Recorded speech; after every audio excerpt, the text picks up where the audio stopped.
Welcome to the Cross the Line Podcast. My name is Carlos Smith, and today's episode is sponsored by KB's Car Care on 321 North Main Street in Jonesville, South Carolina.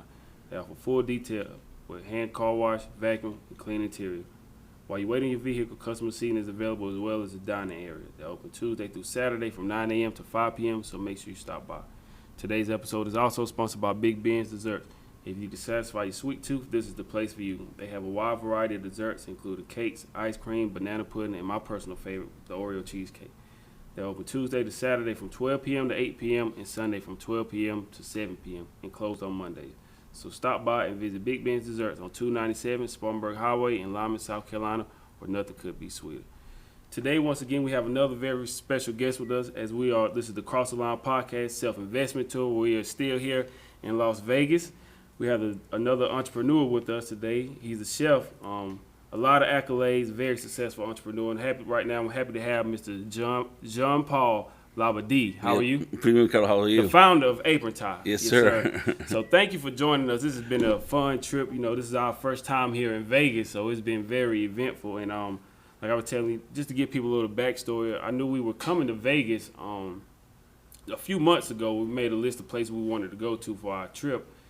And one of the previous interviews we had, we spoke to his publicist, and she kind of put everything together. So once I knew that we were coming out here, I just started reaching out to entrepreneurs, and thankfully you had time to had some time to come sit with us. So thank you for that. It's my pleasure, man. Yes, sir. And one of the things we're definitely going to get into Apron Tie.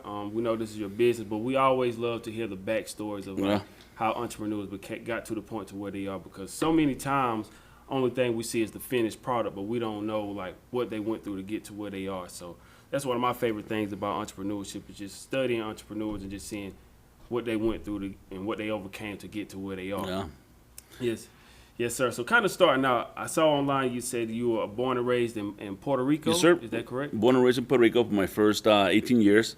Then I went to college here in the States and decided to go to New Orleans. I had a lot of family in there, so it was pretty safe for me to go there right after high school.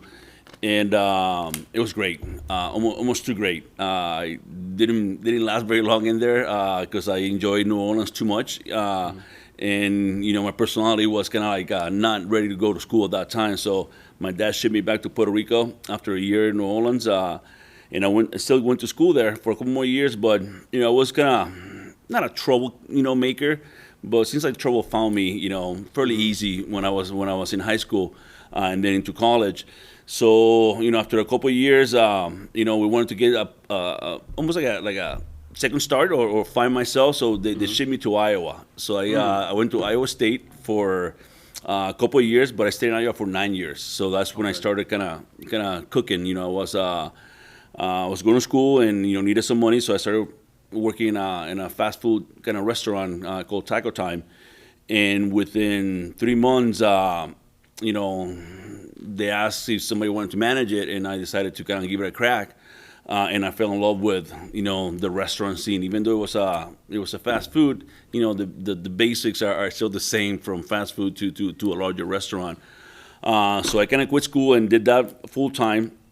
The owners were pretty cool, and they saw that I was probably more to do that than being a manager in a fast food restaurant. So they kind of encouraged me to apply to cooking schools, and I did that. And a year later, I was in Portland, Oregon, going to a small school called Western Culinary Institute. Did that for a year. Went back to Iowa, hooked up with a cool guy again over there. That's a lot of cool people in Iowa. And he had a couple restaurants already in Ames, which is where Iowa State is. And he hired me out of cooking school to kind of be a kitchen manager for him. And I did that for a year. I mean, I learned a lot from him. He was hands down the reality sandwich every freaking morning. My days off, I was cool that I didn't have to be there at 7. I could be there at 10, and that was his introduction to if you're gonna be in the kitchen, you want to be the guy in the kitchen, you gotta lead by example. So that was a great that I met with him. I wasn't making very much money, but he really taught me, like the importance of keeping track on your pennies and keeping track of a good staff in a small restaurant. Because again, you break 50 plates in a small restaurant, you might not be able to kind of get those couple months. Here in the Strip, you bet 50 plates in one day. You probably have a couple cases downstairs to kind of bring that up. So, and then again, staff-wise, in a small city in Iowa, you really have to keep your staff. So I learned how to really, train and communicate with the staff to kind of build a bond, And after that, I went to New Orleans, which I, again have family there, and it was pretty cool. That's what I want to go to. Never been there yet. Yeah, you should, man. It's a great city for everything, for arts, for food, for history, for folks in there. It's a unique, very, very, very unique place. So I'm so happy that I went there. And I was in a restaurant groupie, but I was starting to kind of see who were the big people in the States. And Emeril Lagasse was one of the first ones, especially in New Orleans. So figure, hey, just drop what I'm doing, travel to New Orleans and try to get a job for him, even though I didn't think it was good enough to work for him right away. And this kind of like a kind of sometimes what is pays good to be, to be good, bad to be good. I got to New Orleans, I suited up, and went to a place that I thought it was too good for me, and Emeril was down the street. So see, I'm just go. I'm dressed. I'm gonna go to Emeril, have lunch, and he had a food bar. So I sat at the food bar, and my salad was taking forever. The sushi comes out. Sorry, dude, it's taking a long time. And again, I have plenty of time looking for a job, and asked me what I did, and I told him, I'm a cook looking for a job. Handed my resume, and again, the luck. I get pretty lucky sometimes. One of the other sushis was his day off, but he was in the back getting some stuff together for a TV show that Emeril had the next day, and he was from Iowa. So the one sushi gave my resume to the sushi from Iowa, and I got hired on the spot. So that was one of the cool things again that making a decision, changing your decision sometimes works better. Right. If you go with your gut. So I did that, and again worked at Emeril's for a couple of years for $8 an hour, and that's where the rate paid for that, and especially at that time not to cut you off. Oh, please. How long were you cooking before you ended up with that opportunity? Not that long, probably about 3 years. 3 years. Yeah, okay. But again, it's one of these things that my parents raised me to. Hey, man, we're paying for school. We want something in return. And we want your commitment that you're gonna try to be better than what you were yesterday, kind of thing. And that always stayed in the back of my mind. And when I kind of faltered a couple of times, I figured, you know what, dude, I gotta just keep my promise, So I said, let's do it. I think I'm good enough to go to a bigger market. And again, because of the luck of the draw, I was going to a hotel. I decided at that minute not to go to that hotel and just turn around and I got hired at Emeril. So again, I wonder what happened in my life if I had gone to the hotel. Probably come from in there and stay 20 years in a hotel, no-name hotel, and then not be in Vegas, who would have had the opportunity to do something really good.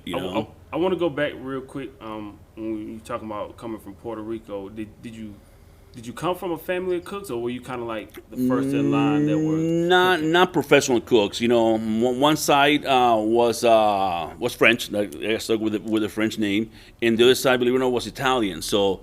And then that's from my father's side. From my mother's side, they were all Spanish. Okay. So Saturdays and Sundays, it was all about family. We Saturdays went to the Spanish side of the family, and on Sundays we went to my father's side of the family, and there was always tons of cooking going on. I mean, I grew up eating. And we weren't rich, but we loved cooking, But I tasted, escargots cooked by my grandmama in there, stuffed artichokes, all that cool stuff. So I knew to try different things. And then again, when I got older, I remember those days, and I remember that I did not like going to school. My father was an economist, and so he always suit and tie kind of thing. Did not see myself doing that, So again, when I got that fork in the road, cooking, stay in school, I really was realistic with my personality. Can you make it as a 9-to-5er, suit a tie? Maybe. Can you make it as a cook? Maybe, but I have the energy, and I like staying up late and all that stuff. So you know what? I think my body, my philosophy, my mentality would be better than that. Almost like a sport, and I love sports growing up. So in the kitchen, it is almost like a sport. Your family, were they pretty much behind you when you decided that you wanted to be a cook? Not necessarily, because again, My father, they have spent a lot of money on schooling. In Puerto Rico, you go two ways. Is you go to like the Catholic all boys kind of private school, or you go to kind of like the other schools. And again, my parents, again, they were not wealthy, but they knew that they were. The goal was to raise good kids. So they made the challenge and the choices to put me through that. So after doing a couple colleges, and that's the reason I had to go to the fast food, because my dad said, "Dude, I'm done with you. You gotta start coming up with something." And that was a good push, that he made me do at that time. And again, one of the comments that always resonated with him when he made, said, "Man, I paid all that money and you're a freaking short order cook." And I go like, "Damn, I gotta be better than that." So I knew right away that I was not going to be a line cook for a long time. And nothing against line cooks, because again, that's what you do. But again, I was raised to that mentality that, you got to excel in what you do, because supposedly I had the talent, So You said line cooks? Yeah. So line cooks is all the cooks just... That's the regular cooks, the guys that cook day in and day out on the line. They make the dishes from the chef, the recipes and all that stuff. But the money stays there, Obviously, more money comes with more responsibilities, and I was raised to, you can handle that responsibility as well. So I figured, what, just do it, And again, I knew again because on my dad's challenge that, and I'm sure he didn't mean it as a challenge, but I took it as a challenge kind of thing. My dad was not a mean person, but I said, what, game on, and again, I was a little older. I didn't start cooking until I was 27, and because I enjoy going to school but not going to school, you know what I'm saying? I know what you're saying. Yep. So I knew I had already challenged because I was 28, I still want to have children, so it's like everything's gotta now, I party so much that everything's getting so close together, so I had to kind of see yourself real quickly and kind of figure some things out. And again, Iowa helped with that, slow me down big time.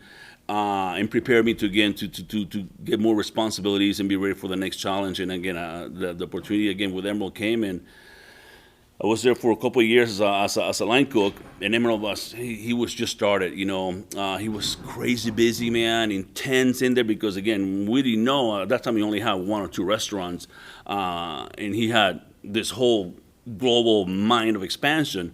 He was not gonna let any of us stay in the way. So if we were messing around, he would come in there and freaking just laid the law, man, and we understood it. I mean, this is important. This is this guy's business. He dropped everything he had, a successful career already, to open his own restaurant. Right.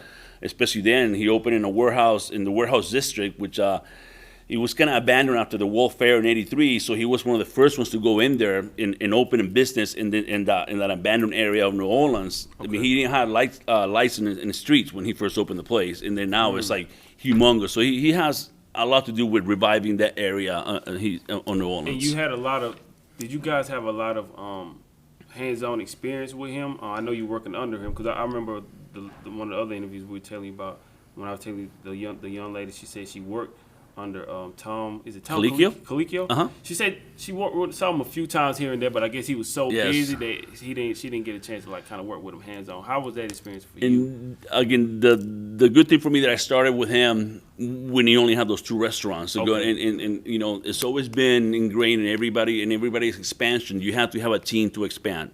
You can't just bank on Emerald's name and I'm gonna go and conquer the rest of the city if you don't have from the house managers or chef that can carry that philosophy that made him that rich. Nobody gives a crap about Jean Paul Labadie, especially as a chef here. Now they do a little bit, but before then it was just about Emerald's show. So he took the handful of guys and girls that were with him, and a lot of them still chefs and corporate chefs for his company. Wow. And that was one thing that helped him expand so quickly as he did, because again, pretty much every single chef that he placed in the new restaurant had worked with him in New Orleans. So we knew exactly what that boy's been through, to get where he was, and we respected that, of course. And he kept us really, really aware of what was happening. We had meetings with him yearly, and back to your question, when we came here, that was his first restaurant out of New Orleans. So he was here all the time, So, and he flew us, at that time he was doing Good Morning America, so he was doing all kinds of events.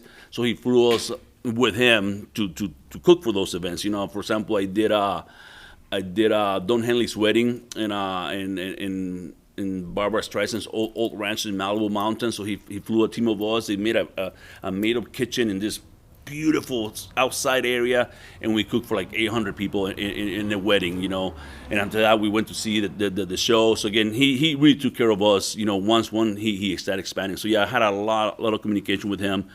And once he got bigger, still, at least once a year, he have a summit that he called it in New Orleans, and he fly all the GMs, all the chefs with her, with their partners to there, throw a big party. So he really took care of us, as he was growing. What did that mean for you, for someone to, invest in you and at that age, to give you that opportunity? And I know you saying you weren't making the most money at that time, but for him to give you that opportunity, like, what was that for you to, it was so stressful because especially at that time, his restaurant was making $1 million. So I was responsible for a chunk of cash that was not mine, that was him. So in going back to working with him in the kitchen, he knew me. He knew what my good points are. He knew what my bad points are. So he kind of trusted me. He had to train me still, and he did that, because again, he had corporate chefs flying here often and hanging out with us as well. But again, I took that as another great challenge. Hey man, this guy is allowing me to do this.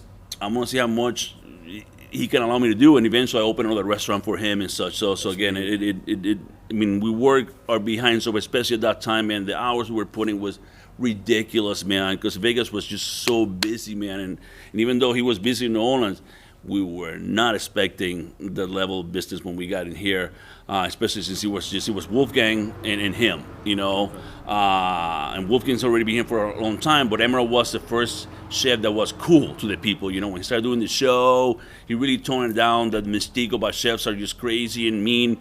He was still crazy and mean sometimes, but he allowed everybody to be fun, and he really allowed people like myself to be cooks, before, this is a great story also, before, if I went to a party, I was a cook, you're either an ex-con, or you're freaking AA, or you didn't go to school, and that stuff. Now, even 10 years ago, I'm a party and say I'm a chef for Emerald's, I get 10 people talking to me, oh my goodness, this is so cool. So again, he allowed a lot of people, people say he was kind of clownish sometimes in his show, but man, he really allowed a lot of people that would never go into cooking to go in cooking and have successful careers as cooking, even for house cooks. I think kitchens were not as elaborate, as expensive until he started making his shows, and people go, oh, I gotta get a bigger oven to my house, and I get this unit and this thing. So I think he created a lot of that at that time when, again, like I told you, cooks were just last opportunity kind of jobs. Talk about the mindset of somebody and his work ethic. What are some of the things that you saw? You guys put in a lot of hours, but you saw how he started from one restaurant and expanded.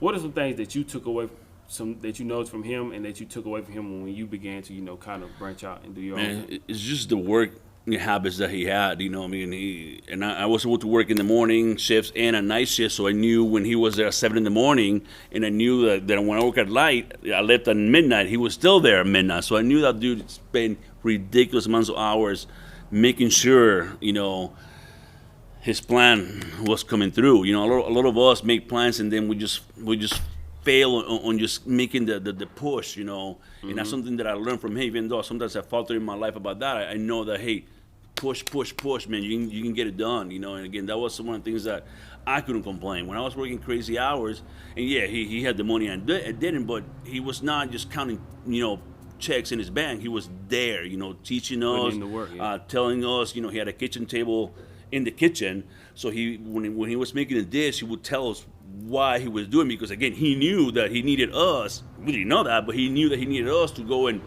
spread his word in the next restaurant, because we all had kitchen tables in our restaurants. We had to do the dog and pony show, how he called it, and I was terribly shy when I started with him, and that's something that he said, dude, if you gotta command, your dining room, you gotta command your meetings, and that's something I learned from him as well, how to be, walk the walk and talk the talk, and I was able to be a little more aggressive, if you will, when it comes to, public speaking and things like that, which as a chef, you need to be able to kind of be able to say things right away and change, direction. So again, I learned a lot from him, marketing madness with him as well. He again, I'm nothing compared to what he is, but I learned a lot of him, and you can see that through a lot of the the second and third echelons of chefs and cooks that have worked with him. A lot of them, boys and girls, have very, very good jobs and good positions throughout the states. How long would you say for you?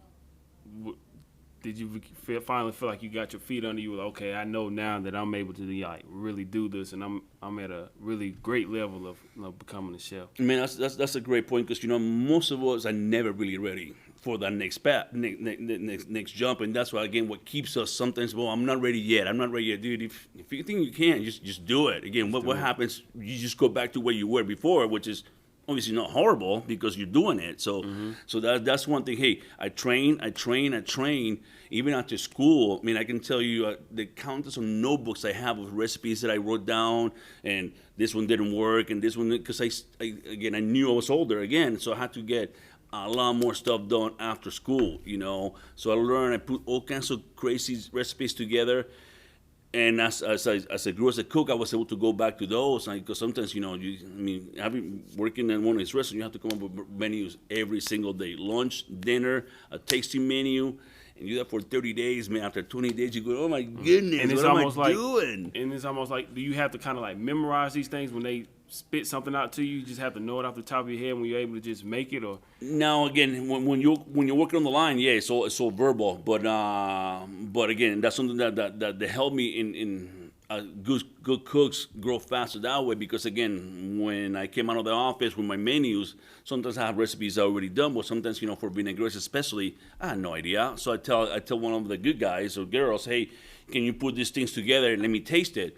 Now those things are not written for them. The way I did it, it was kind of their responsibility. Now the good guys and girls were the ones that were smart and kept those recipes, because then I go, hey Charles, you remember that vinaigrette you made for the day? No, I don't. Okay, next. And Charles would never get another cool project. When hey Martha, you remember that recipe? Yeah, I got it written down.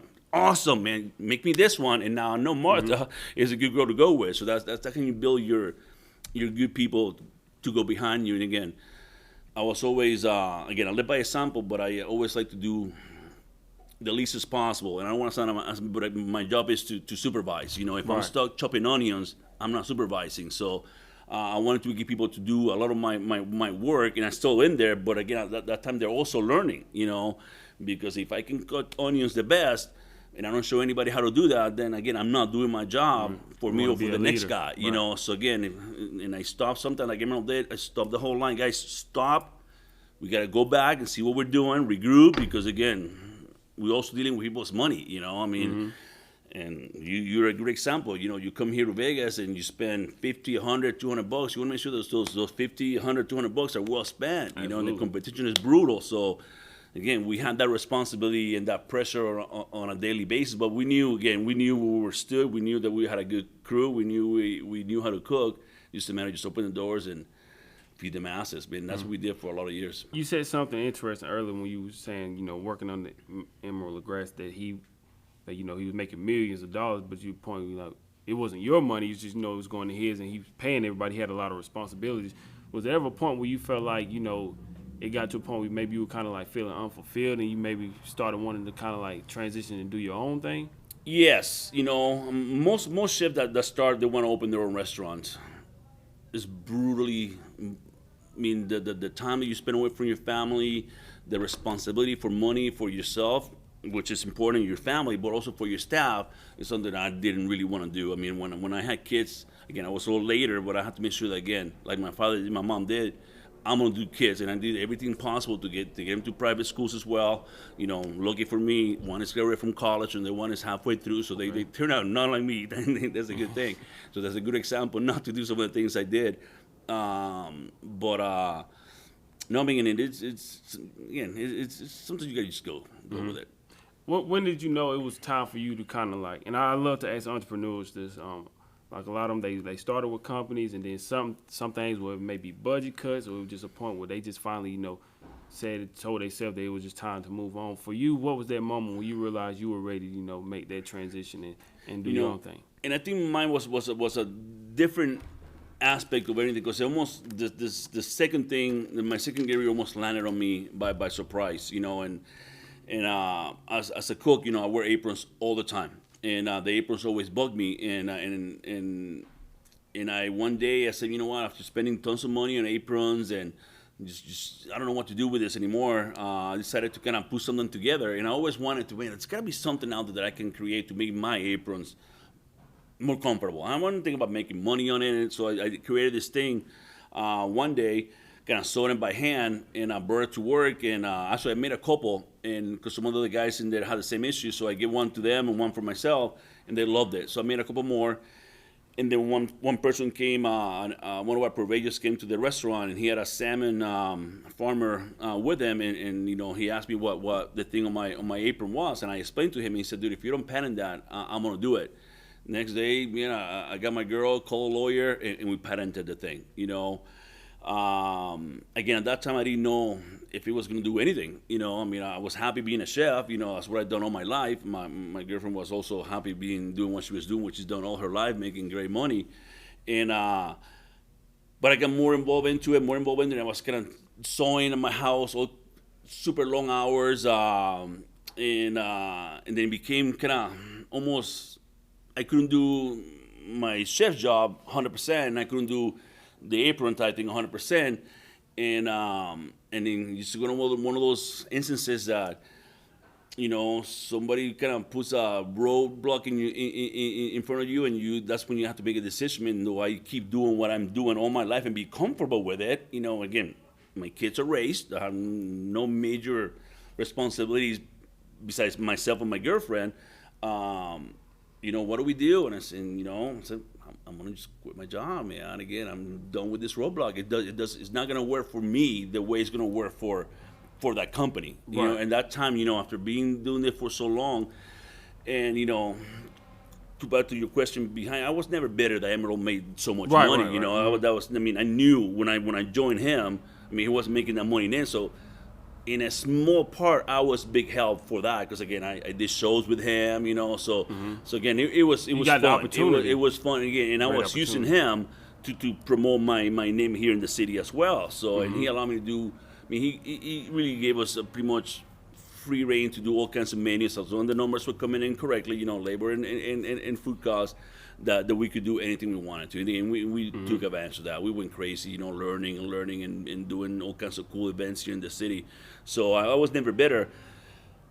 But after so many years, man, I said, well, what's in it for me now, you know? Because again, all of these guys are not talking about Emerald in particular, but the older we get, sometimes, you know, they don't need us as much, you know? And again, in that time was coming, you know, I said, you know, eventually, man, I'm going to get just put out to pasture, and that's not cool with me. I still got a few years left.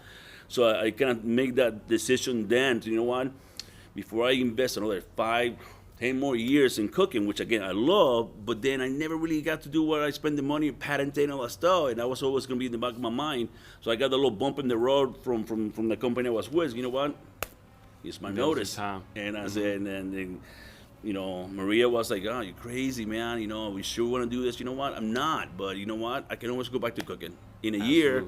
You know, we have some money to eat and pay rent. So in a year, if worst comes to worst, I can always go back to cooking, and I can do that well, you know. And she understood that, so let it rip. And then pandemic started, and then I just went madness after that. Around the pandemic. Was it scary though? You know, working for a successful chef. You know, had around the world, everyone knows him. Was that scary? You know, kind of working for someone like that, the big brand and the big name. And to walk away from that and kind of like do your own thing, or were you just confident enough in yourself at that time to, you know, just go all in and ready for what you wanted? I jump in that kind of crazy waters both feet before, you know, and again, I've done okay. I struggle sometimes, you know, but I've done okay. That I figured, you know what, you know, and I had a great partner that she had good money, you know, job. So that was always there. You know, I sold my truck and I had good money for that. I put that in the bank. So we had some money to kind of back us up. So I was not worried about the money necessarily. Of course, I was worried about failing, you know, which I think is what drives a lot of us, is just the fear of failing, you know. But you know, again, I had a good support. I knew a lot of chefs in the city. You know, it's a small area, you know, and most of these guys and girls have been here for a long time because it's a good city. You know, if you do the right thing and you keep your nose clean, man, you can make some money here. So I knew that I had good possibility, and so we did that. And again, we were growing, and then the pandemic came in, so we had to shut it down, of course. So we struggle with that a little bit. We didn't know what's going on. So at that time, you were doing the aprons full time when the pandemic hit, or you were still? It's just the apron tie. That's kind of the only thing I was doing at that time. The apron tie, okay. And you know, when the pandemic started, the shop that I had partnered with an individual that had a sublimation machine, and this is what we're doing right now. And we just started that. I got a good article, you know, on the papers here and there, and but then we decided to kind of do masks, and then especially him, he owned the shop. He went crazy making masks. He did that for, man, almost I want to say like 8 months solid. You know, a lot of times he didn't charge for them. You know, he had the material already in there in his shop, so he just did that. Then once every center opened up again, you know, I wanted to kind of take the apron tie into more things for restaurant specifically, and he didn't have a lot of space in his studio, so we couldn't stay together if we wanted to kind of expand. So that's kind of when we broke up, and we floundered a little bit until we found this spot, and now we have what I think is a great beginning for a company. I want to ask you what, you know, starting kind of like in quitting, leaving the job, and then doing the apron, the ties. What was the biggest, and doing all this in the middle of the pandemic, you know, and we're still going through it right now, but you're still trying to manage it better right now. Yeah. But what would you say was the biggest thing that you learned during that time of the pandemic? You know, how to really try to be prepared for anything that might come after that. You know, I think that's what caught a lot of us by surprise. You know, yeah. And then lucky for me, I had just quit the restaurant business before the pandemic, because again, those guys took a beating. You know, I was okay. I just couldn't sell it. I would imagine Vegas was tough around that time. It was a freaking, it was a ghost town. I mean, it was the cool thing for locals is to get bikes and just bike down the strip, because it was 0 cars. It was really scary, man. It was really scary for people like me, being here for so many years. That takes, you know, 45 minutes to just get into work, and it was just see like nobody, man. It was definitely kind of creepy. But you know, Vegas is it's a strong city, and the folks in here, you know, the community kind of got together and they supported each other as much as possible. And you know, obviously there's a couple of casualties that happened, you know, for both on the strip and also the strip. But some of the guys that survived are definitely made them stronger. You know, they have better systems, better clientele. You know, so it's definitely working out. I know it's definitely horrible, but you know, Vegas is coming out pretty all right. Absolutely. I want to ask you something about, as a chef, do you think, you know, I know you guys put so much time and effort into what you do. Do you think, as a chef, that you ever really perfect your craft? Because there's always things that you can tweak, or you're trying different things. Do you think chefs ever really perfect their craft? You know, yes, and as a chef, to perfect their craft, it has different meanings. You know, because you can be a phenomenal cook, if you can't make any money, then you really didn't perfect your craft. You know, so you have that balance of, you know, your passion, the reality of your market, and your staff or your building. You know, so when I think as a chef, you master your craft is when you can do things every day, knowing that they're gonna be good, and then you can train your staff to do that for you if you happen to not to be there. I mean, one of my worst comments as a chef is like, most chefs have Mondays and Sundays and Mondays off, and I hate when people go, I only go to your restaurants when you're there. Well, you know, we're supposed to be good 7 days a week. You know, if nobody goes when I'm not there, then I did not do my job. So again, to master my craft, I think is, yeah, my food has to be, of course, delicious, but everybody that works with me has to be able to make that food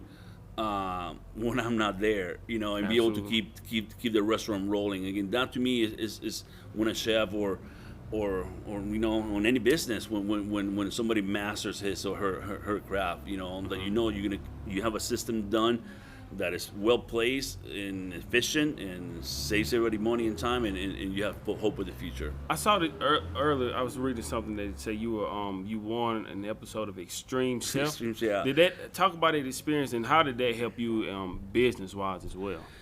Business wise, again, it is. I saw what marketing is really what I think drives most businesses, you know. But again, you have to have a great product, a solid product first of all. But I'm sure you've seen pretty crappy stuff that had a great marketing. Yeah, oh yeah. And people are just raking it, Mm-hmm. and you go, man, this is not even that worth it. But again, the marketing. They did it so well. So again, Emerald, I mean, everything that I've done, I try to go to a company that has growth potential. Not necessarily I'm going to go with that company forever, but I want to learn as much as possible. I always tell cooks, I'm going to use you to make my money. Use me to learn as much as possible. And when you cannot use me anymore, go somewhere else. Because again, that's how you're going to get better. You'll learn managing philosophies, marketing philosophies, and so much. Again, if you stay with me forever, I'm going to love you.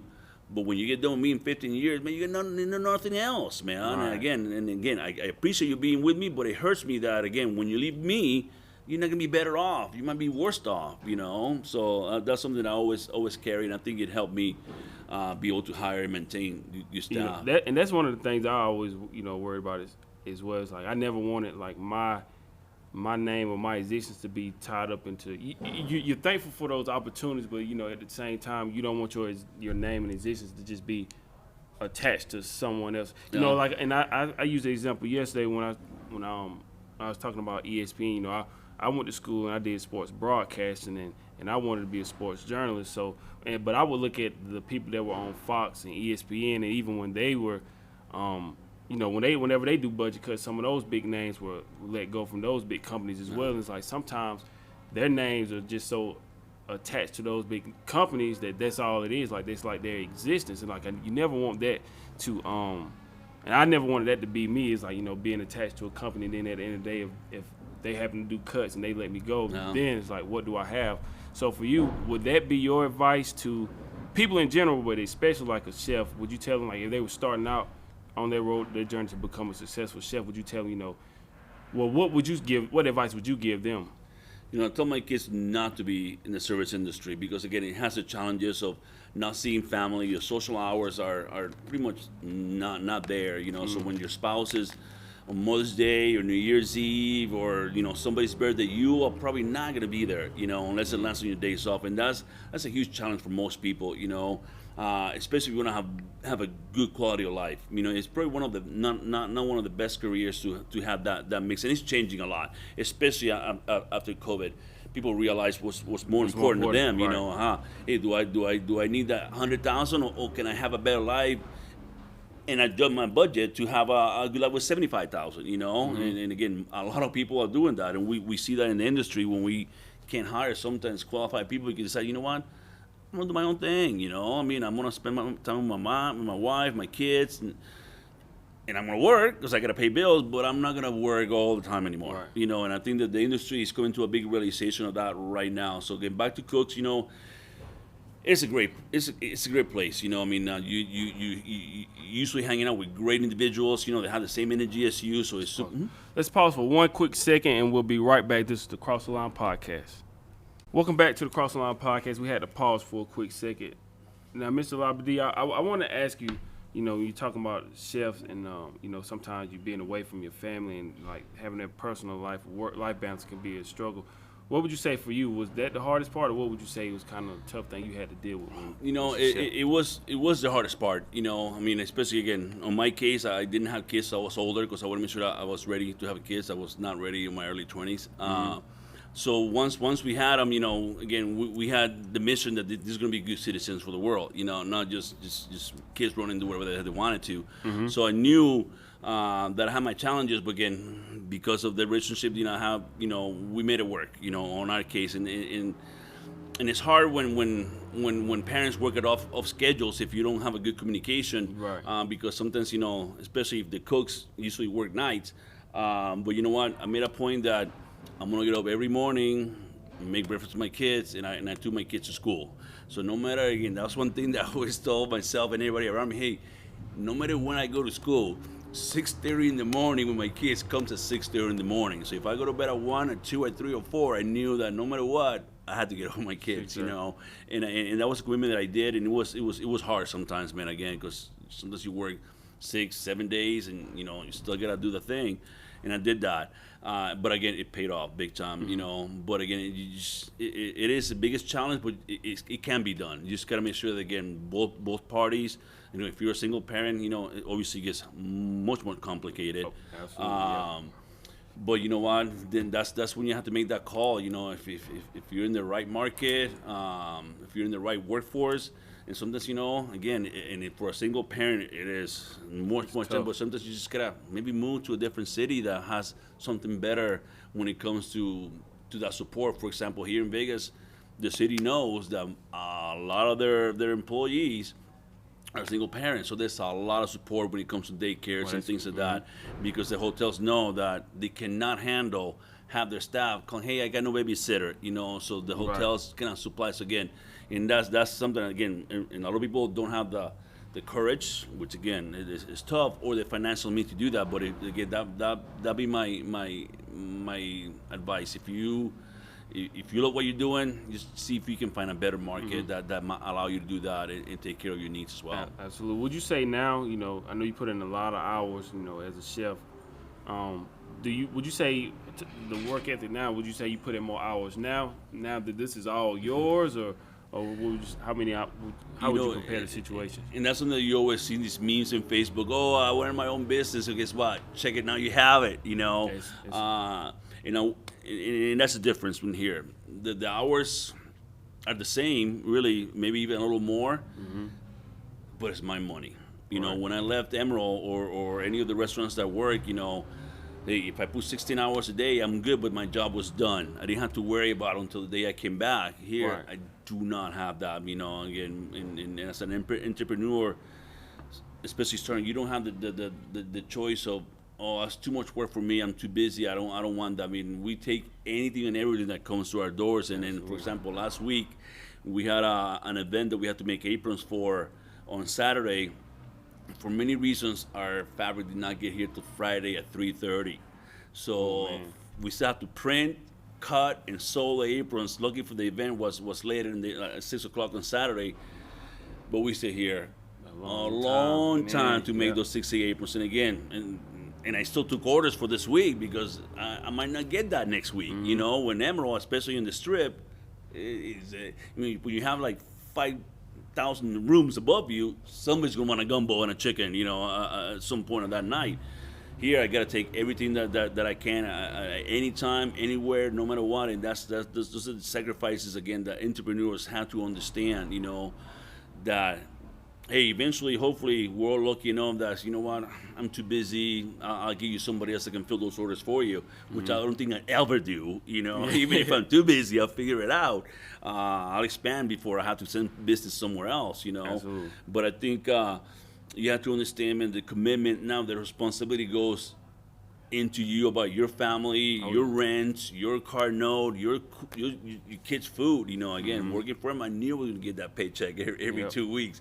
Here, again, if I don't sell, I get no money. So that's what I was going to say. The one thing about entrepreneurship is, like, the responsibility is on you. It's nobody giving you a blueprint of, like, how to do anything. Like, you have to figure out a way to do everything yourself. And even in my situation, you know, of course, I tell people I still have a job that I work, but at the same time, I have my own opportunity. So I wrote my own book that came out earlier this year. And even when it comes to the point of, you know, interviews, like, I don't have a blueprint. I'm doing at home doing my research, just studying it. I study other interviews, I study other entrepreneurs, and I reach out to them and try to create my own leads and, you know, create my own opportunities. You know, like I said, we self-investment tools, so we had some help from some local sponsors, but still putting up our own money and just hitting the road and creating our own opportunities. Like, it's no blueprint. So even after here, get back home, I think be done for this week, and even next week, I'm back on the road again doing some more interviews. Which is like I love it because it's mine, and I love, you know, hearing these stories and studying entrepreneurs and learning the process, because it gives me an opportunity to learn more things that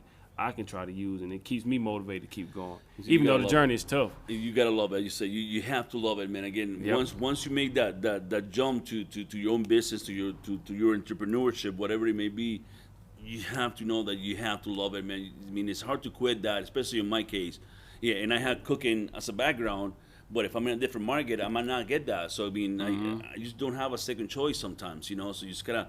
again, and business fail all the time. And is that possibility for us? Sure is. I mean, I don't see it happening. You know, I want Right. to give it everything I have to make sure it doesn't happen. But you know, it's always a risk, man. You have to, if you don't love it, man, you're not gonna have to drive to it, man. Because again, it's so much easier to do with somebody else's money when you know you're gonna get that paycheck. That if you call one day off, you know, hey, you might not get paid for that day, but you're gonna get paid for the 4 days. Here again, if you're not selling, man, you're not making It's gonna any be money, tough, man. yeah. What's the biggest thing that you learned since becoming an actual your entrepreneur on your own? What's the biggest thing would you say that you've learned? Man, just talk to people in what you're doing or what you're doing. You know, there's opportunities that come because of that. You know, we touched earlier that, you know, we don't like asking people for favors. You know, Right. not only, you know, we want to make sure we do it ourselves. Nobody can tell us that, oh yeah, you rode on somebody's coattails for the longest time, but we don't want to owe anybody anything, especially, you know, when we're starting. So again, it's you just gotta, you know, just keep have that faith that's gonna happen, and you know that it's not gonna fail. You know, just do it. Yeah, it's definitely interesting because you never know what day you're coming. Like sometimes I wake up on Mondays like I have no idea what this week is gonna be like. But you know what? I have my plan. I'm gonna follow that plan, and you know if I have to alter it sometime, I know how the skills to alter it and stay in course. You know, and that's the thing. You gotta stay on course. Talk about the apron tie. I think you say you were started right before the Right before pandemic. Yep. What was like the beginning days like when you first, you know, okay, I'm done with corporate America, like working under someone else, and then you officially starting your own. What was that like, you know, starting your own? Again, just looking where can you go next to expand your product. You know, to get a brand started is super hard. You know, it costs money. You know, to get all the legal stuff behind any patent or any you know branding. You know, so but you gotta just gonna make a plan and just gonna figure out going back to the question you had before. You know, you never, you know. Crap, man. I kind of lost what I was at there for sure. About entrepreneurship is, you know, being like a never-ending process of where it's like you never really know. It's like noise behind, okay? no, the microphone. Okay. But it's like a never-ending process. Like you really don't have any leads. It's like everything is up to you as an entrepreneur. Like you. Yeah, again, you don't have a book a lot of times to make you successful. So again, you have to communicate, and again, going back to what you said, you know, you have to kind of talk to people. Great example for us, you know, when we got this place, and you can see it's pretty big because we have some equipment that we wanted to buy. One of the hardest things about entrepreneurs is come up with the funding. You know, everybody has a great idea, and that's what keeps a lot of entrepreneurs not making it because I need money to do this. You know, and all of us don't have that money. And if you have it and it's gone, then what do you have after that? You know, how do you eat? So, you know, we talk to people. We have a printer in the same complex next door. And, you know, again, I don't like asking, but Maria, hey, let's go talk to this guy, see what we can do for us, because now we don't have a printing machine. So now we have the product, we have some orders, but now because I left the other guy, I don't have anybody to print for us. So we like, that's one of the things that you start. What am I gonna do now? You know, and as an entrepreneur, you do that because you think you're resourceful enough. You know, you gotta be able to do that. You gotta be able to tap dance when you can and jump when you have to. But anyways, we went to talk to our neighbor, and he prints for uniforms, for sports uniform like football, wrestling, and he does ton of business. I mean, his place is packed with fabric, printing paper, all kinds of stuff. So when we were going to talk to him, I said, well, you know what? We can, you know, if you can print for us, you know, and it squeezes into your inventory, which is hard, we have some room for you to store some of your stuff. And he kind of didn't think about it too much at that time because he's crazy busy. This guy is really busy. One of those guys that thrives on chaos, you know, that when you look at it, it's like, he's about ready to burn in flames, but he's got it all figured out, you know. Right. So anyways, a couple of days later, he called me and said, did you ask me about if I can store some stuff in your place? How big is it? Just come check it out. So he walked over, looked at it. So he got free storage and got free printing. So at least for now. So again, talking to people that are in your same thing, you never know who's going to be able to help you get better. Obviously, he's been doing this for a long time, and he's really good at it. So he saw us, and he kind of heard my story and said, you know what, you seem like a good folks. I'm gonna kind of help you out. And again, we're storing, all kinds of stuff for him, and now he has to kind of let us into his shop, and we can print when we want to print, which is really cool. I was gonna say it was a beneficial Oh my relationship. goodness! Again, if I would have not talked to this guy because again I'm too proud or whatever, I would have missed out. And who knows how much business? Again, we might not be able to recoup some of those accounts that we already started. So again, Absolutely. sometimes you gotta suck it up, man. Again, and go talk to somebody, man. Yep. Again, especially mentors. You never know who's gonna be. Again, and Maria did to me like, and you glad you went to talk to Jeff. I'm so happy I went to talk to Jeff. You never know what people will do for you. So 100%, it's always important sometimes. And like I don't like to ask for things, but I'm thankful when people do, reach out and help me with certain things, because everybody can need help to get to where they're trying to go. And a lot of times when people just see you putting in the effort and pushing towards a goal, they're more than happy to help you. That's exactly what happened, and I go over there to his shop, and if we're gonna print, he makes us work. I'm not gonna be sitting watching him print for us, So, and I'm learning tons, about new fabric, because he's been doing. I mean, he lived in Singapore for 10 years, and talk about entrepreneurship. He wasn't doing this for a long time. He did that, got broke like nothing, and then he's got again like a phoenix, a successful business, doing what I want to do, So it worked out really, really well that we hooked up. Just a few more questions, and we'll get ready to wrap it up. As we continue to talk about apron time, what were some things that you hated about, as a chef? What were some things you hated about the traditional apron as opposed to yours? I mean, the apron always kind of pulls in your jacket, or kind of rubs. If you're wearing a t-shirt, I'm gonna put a quick apron here so you can kind of see the effect. So this is the culprit, So you put this thing on, and throughout as you shift, you're bending over. So if it falls over your jacket, then it starts pulling your jacket back. And I was going constantly just doing this madness and pulling it up. If you're wearing a t-shirt, it's even worse because it rubs again, and especially when you move. And there's crossback aprons and stuff like that fix that problem. But you have to have 5 crossback aprons per shift. You only need, big Nolan's face. Yeah, boy! You only need one of these per shift. So when an apron might cost you, and there's some crazy expensive aprons now, but an average apron costs you $30, you still need 5. This costs you $13, and it's cool. You can customize it. You can print whatever you want to print in there, and it only costs you $13. Again, and it's super easy to use. And again, you kind of strap it here, and then because you strap it to the bottom of the apron, it keeps the top situated here over your chef jacket through the entire shift. It doesn't rub, doesn't pull, and again, it's been pretty good. I just sold 100 which got to finish by Friday. That's part of this stuff in there. That's part of that in that table for a big purveyor company here. So again, because I've been here for a long time and I know these folks, he doesn't have to buy $700 or whatever of My Apron Tie, but he's gonna give it to all his chefs, not only here but Arizona and Utah, and that could be a huge thing for us. I'm sorry to cut you. I was gonna say I would bet that as a chef they could absolutely relate to it more because they know how, especially putting in all those hours and having something tugging on you so long. That is my favorite reaction when I give that to somebody that I never used to before. And then put it on. I got, you son of a gun, man! I can't believe you would have thought about it, because again, everybody that used it really, really sees the difference. I wouldn't have quit my job if I didn't think this would be worth it. Especially not for cooks, but anybody that wears an apron. That's one of the first things that kind of made me do this. Even a corporate chef one day tells me, "Have you done the math?" And what do you mean, chef? About how many people wear aprons? In just in the city alone, and I almost panicked. And I go, well, I'm ready for that, But that's one of the things that, again, it works for me. It works for the people that are already given some. You just go with it, man. Absolutely. And with it being patented, no one else can. Nobody can do a detachable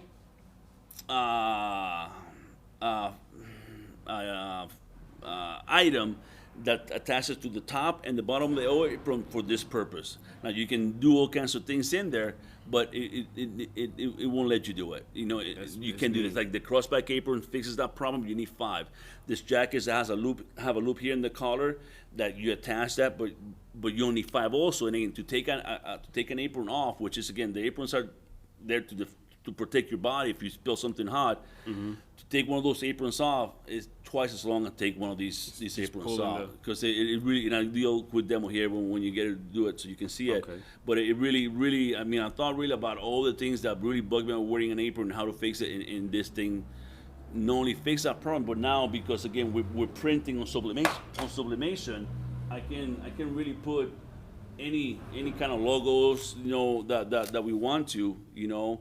For Nice. example, this is a local artist, and he sent you know, a big art, and we were able to kind of split his art into 5 ways, and we printed apron ties. And we have in our website at Artist Corner that any apron ties that we sell from the Artist Corners, they get 50% of the sales for it. So again, we're trying to kind of do things for the local artist community as well. And before we, and now I make sure we go over it again before we wrap up this interview. For people who want to purchase an apron, how can they go about? We have a website. It's myaprontie.com, and it's populated mainly by apron ties. Aprons is just something that just happened in the last really month or so. And it's taking over the apron tie, especially in this city. Every cooks love aprons, and I can make some cool aprons. So it's getting the words getting around pretty quickly. And they can still customize them as well. They can customize. I can make them out of sublimated material. I can make them out of regular fabric. You know, this is tie dye that we did here at the shop. But again, you know, I can do a lot of cool things. And believe it or not, most of the people ask me right away, oh, so who makes that stuff for you? And I go, well, I do. It's like, no, come on, dude. I know you're a chef all your life. You sewing that stuff? So yeah, we went, bought some industrial, you know, strain machines, and we have still hopes to get a sublimation printing here for us to expand into more restaurant things related to restaurants. And again, this we have a solid base here in the city, man. The city has been great, super helpful. You know, the community of chefs here. Absolutely. Just a couple more questions. For everything that you've accomplished as a chef and starting your own business, and I know the goals change as you go along on your journey, but what would you say will be next for you, or some things that you wouldn't mind sharing, like some goals that you may have? You know, we want to expand again into more items needed for the restaurant. Sublimation is a printing thing, and I don't want to insult you if you don't know, but sublimation prints by getting, you print in a printer just like you would do for any other printer that you would put it in a fabric to print. Okay. Now the thing about sublimation, it only prints on polymer, so it doesn't print in natural fabric. So I cannot print on cotton, which is a challenge. But the fabrics are coming in such a low way. But anyways, you put the fabric or whatever you want to print on. You put the printed paper on it, and it goes into a press. So this press, just by huge amounts of pressure and heat, it heats about 400 degrees, and then just amounts this even pressure from the bottom and the top that it melts the ink into vapor, and vapor it gets imprinted into the fabric. So it's not printed on it; it's in the fabric. So this will never crack, never fade. It will last as long as the fabric lasts. And that's the cool thing about sublimation when it comes to silk printing and things. Those things will crack, will fade.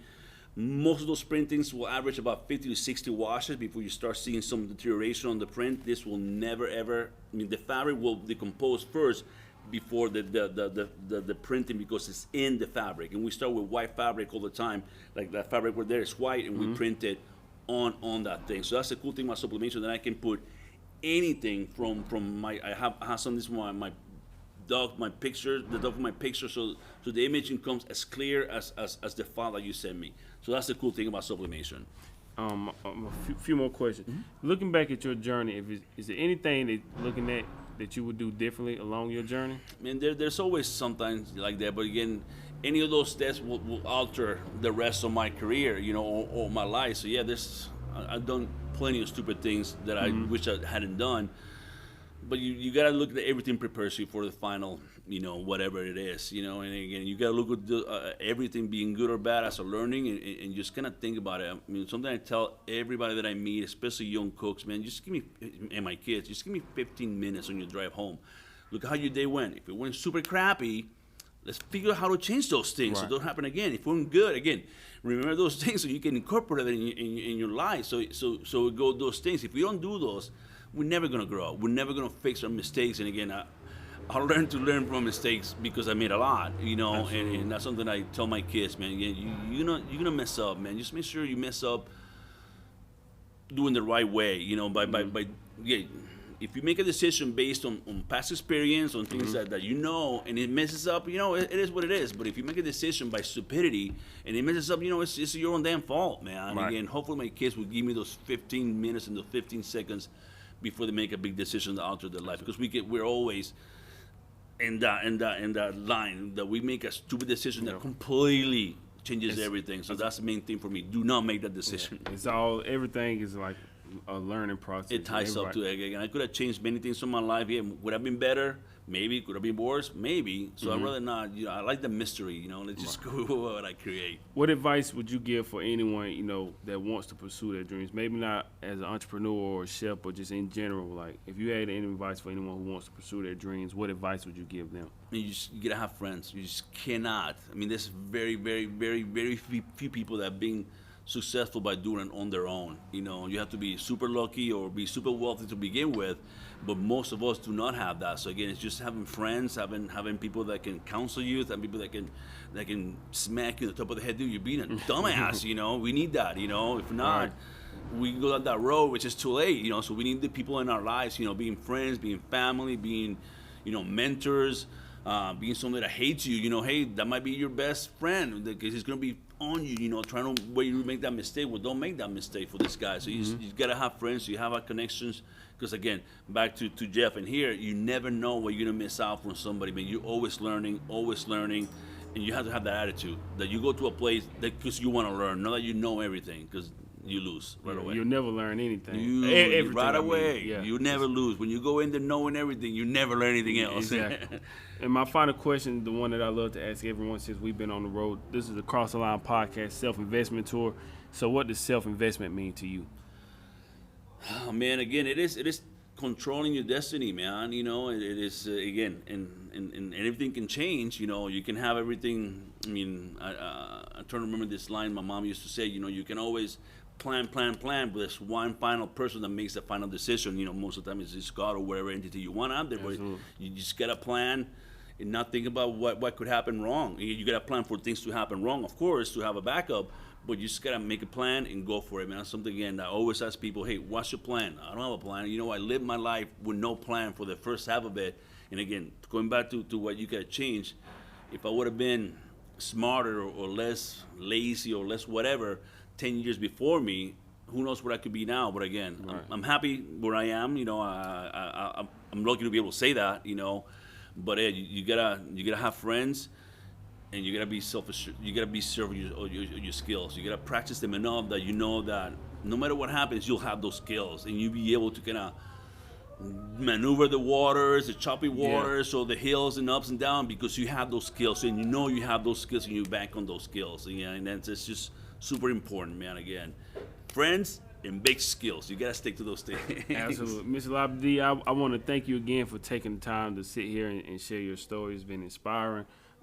Just your journey, just hearing how you became work for one of the most successful chefs to creating your own opportunity. A lot of people, they work for a major corporation. They're afraid to walk away from something because there's a lot that's attached to it. We get comfortable, man. That's the thing. It's just, I could have stayed in Emerald again, probably another 10 years, super chilling, man. But again, after just 10 years, now I'm in trouble, So again, when you get too comfortable, again, you have to have that person, being your spouse or a buddy, that say, hey, man, I know you're loving life, but what's going to happen in 5 years, And that's a scary thing because a lot of times people may not have, their own personal goals. I think, like you said, they get attached to the job or what they're doing, but not really doing what they truly want to do and not being fulfilled. And that could be a scary thing. And like I said, anything can happen. I think that's what the pandemic showed us. Nothing is guaranteed. You could be working for one of the most successful corporations, and then the next day you come in, they take budget cuts, anything, and then what? What do you have?